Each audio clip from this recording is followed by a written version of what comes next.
Hola and namaste. This is Teresa Copeland. I have been videotaping my journey as a recent widow, amongst other things. Just trying to share what's going on, how I'm feeling, how I'm coping. I'm here in the McAllen house with my dogs and a very loud cat who determined that she's going to get on the video. Today is 9 months since my husband passed. It doesn't seem like it. It just seems like it just happened. It's very fresh, and some days it feels like it was a lifetime ago because so much has changed in my life since he passed away. I've moved out of our home. I've moved into my dad's old home. I'm trying to get this home emptied so that I can sell it. And it's way more work than I expected it to be.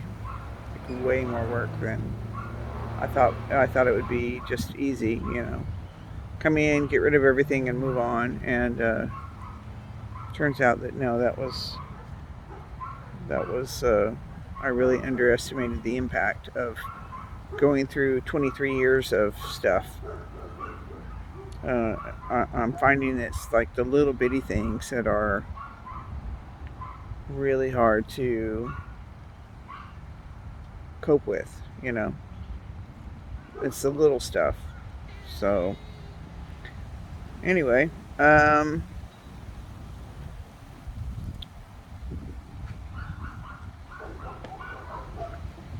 life has changed dramatically.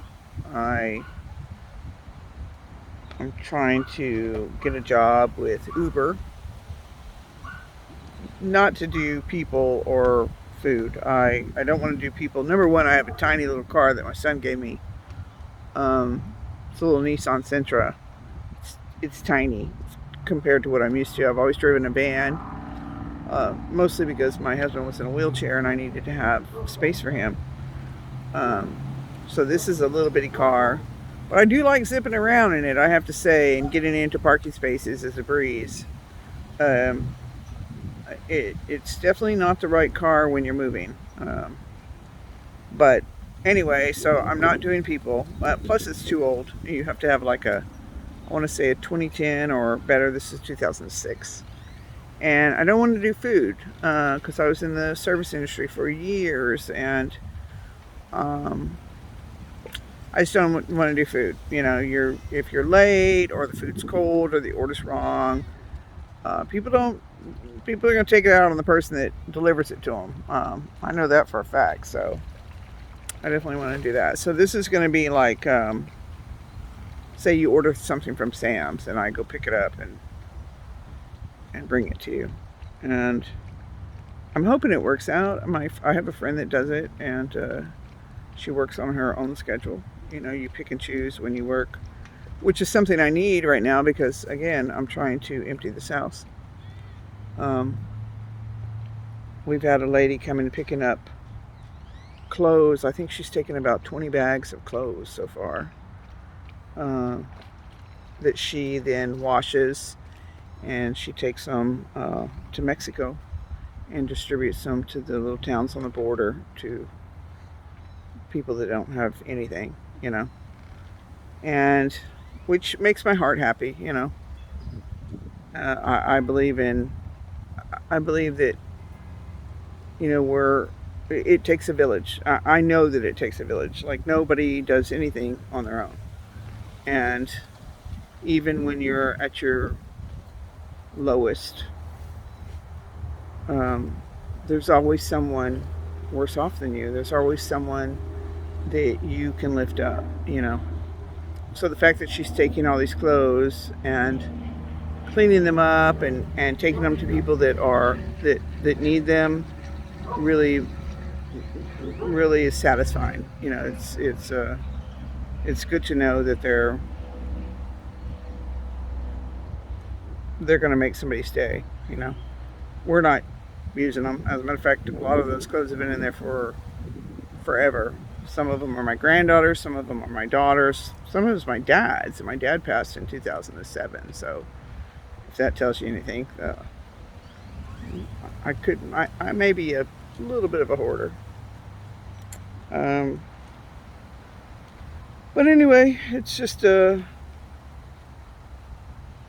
tough day, you know.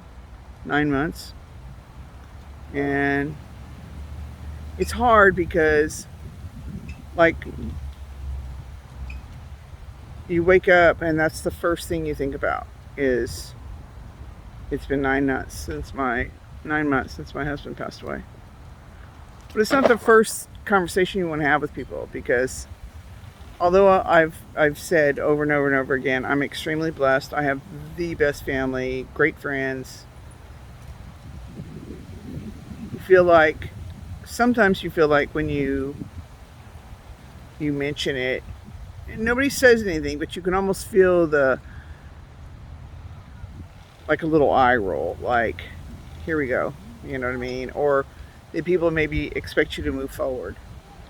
And sometimes I expect myself to move forward. I'm like, it's been 9 months. But there's no instructions with this. There's no instructions on how you're supposed to feel or when you're supposed to feel it. I'm in these widow groups and people say, how long should you wear your wedding ring? And how long do you call yourself married? And, all this. None of us know. None of us know. There's no instructions. We're in this weird club of widows and widowers, and none of us want to be in it. I guess it's not a club you want to join. There's no rules. You have no idea what to expect. And honestly, from moment to moment, you have no idea what to expect. And I want to say this too, also, when you lose a spouse or someone close to you, it doesn't even have to be a spouse. Your perspective changes. You are more aware than ever that you have limited time. And so if you want to do something, you need to do it now, because tomorrow's not promised. Actually, the next 5 minutes aren't promised. I could be sitting here and lightning strike. Well, that's probably not a good example, but you know what I mean. And actually, I probably shouldn't tempt the universe. I gotta stop doing that. But nothing's promised. So, do what you want to do. Don't have any regrets. Do what you want to do. Live in the moment. Live in the present. And just cope with whatever's coming your way. The only thing that we control in this world, is how we react to situations, how we react to other people, how we react to our circumstances.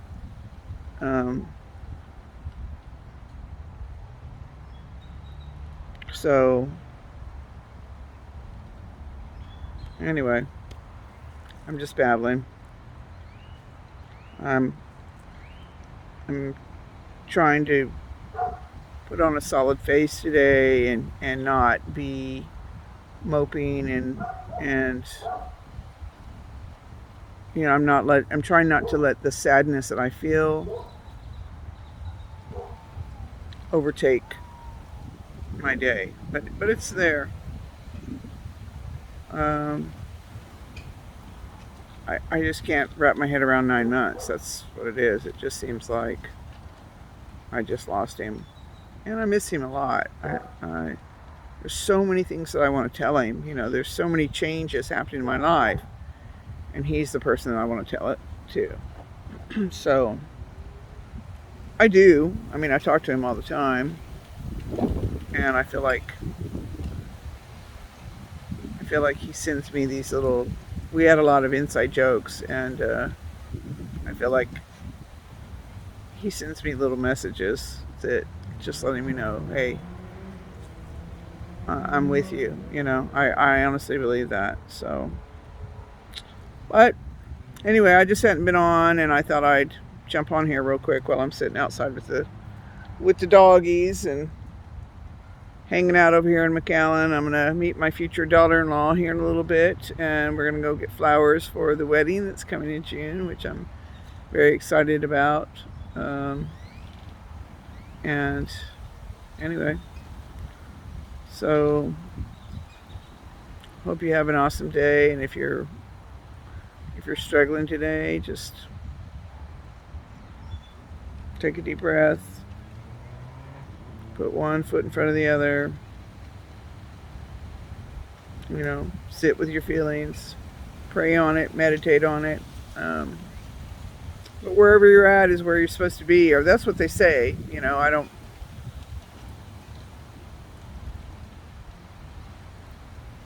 don't know how accurate that is, but sometimes I think I'm where I'm supposed to be. I wish my circumstances were different. I wish my husband was here more than anything, but that's not going to happen. This is my life now. So anyway, have an awesome day, and I'll be back. Bye.